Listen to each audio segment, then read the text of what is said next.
5 August বৈষম্য বিরোধী ছাত্র আন্দোলনে ঢাকার যাত্রাবাড়িতে পুলিশের গুলিতে মারা যায় গলাচিপার ছেলে রাসেল মাহমুদ। 5 আগস্ট মায়ের সাথে মুঠোফোনে রাসেলের শেষ কথা, মা আমি দেশের জন্য শহীদ হলে দাবি রেখো না। পটুয়াখালী গলাচিপা উপজেলার চর কাজল ইউনিয়নের চর শিবা গ্রামের রাসেল মাহমুদ। বাবা আবুল হোসেন দিনমজুর, মা রাশেদা বেগম গৃহিণী।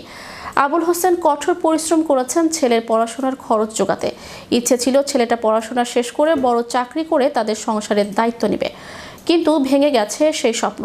তিনি আজও সেই স্বপ্ন মনে করে নিজের কাঁধের গামছা দিয়ে ছেলের কবর পরিষ্কার করেন।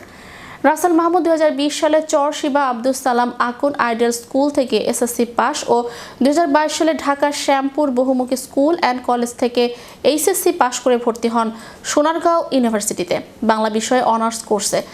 থাকতেন যাত্রাবাড়ির শনি রাখায়। বৈষম্য বিরোধী ছাত্র আন্দোলনে সারা দেশের শিক্ষার্থীরা যখন আন্দোলনে যোগ দেয়, সে সময় আন্দোলনে অংশ নিয়েছিল রাসেলও।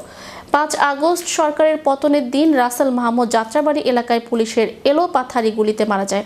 সে সময় রাসেলের বুকে ইউনিভার্সিটির আইডি কার্ড ও মাথায় বাংলাদেশের জাতীয় পতাকা ছিল।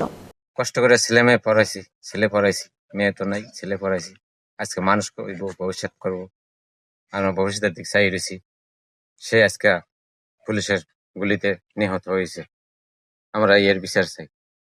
5ই আগস্ট 2024 আমার ভাই যখন মারা গেছেন, তারপর থেকে আমরা সরকারের কাছ থেকে তেমন কিছু সুযোগ সুবিধা পাইনি। যেটা সবার জন্য করেছে, 30 লক্ষ টাকার ঘোষণা দিয়েছিল, ওটা সঞ্চয়পত্র করে দিবে বলেছে।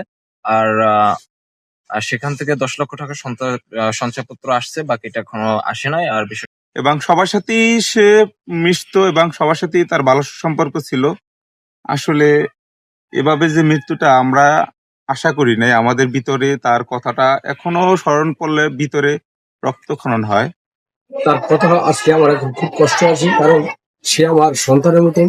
সেই স্কুল থেকে এসএসসি পাস করছে এবং আমার জীবন দশাটাকে দেখছি, সে নর্মাল ভদ্র এবং শিক্ষিত নিয়ে একটা চিন্তা ভাবনায় মগ্ন ছিল।